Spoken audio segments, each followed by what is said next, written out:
Welcome to Man Does Tech, where I solve the problems you didn't even know you had. You start by confirming power and firmware so the device behaves predictably. Charge it to at least 50% or keep the charger connected. This prevents mid-setup shutdowns. Once powered, apply the latest firmware through the Saber app or USB to ensure compatibility. Make sure the antenna sits upright and clear of metal or dense objects. This improves signal. When those prerequisites are satisfied, press and hold the power button until LEDs indicate boot. Now you're ready to connect to a network. Once powered, open the Saber app and select Roam mode. Grant location and network permissions so the device can scan networks.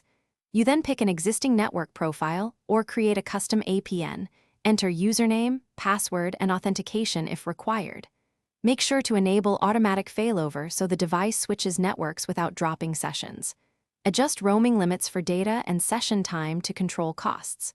Finally, save and apply the profile. Watch the status indicator change to connected when successful.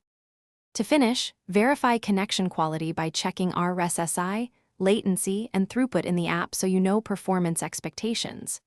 If the connection fails or is unstable, reboot the device, reapply the roaming profile, and toggle automatic failover.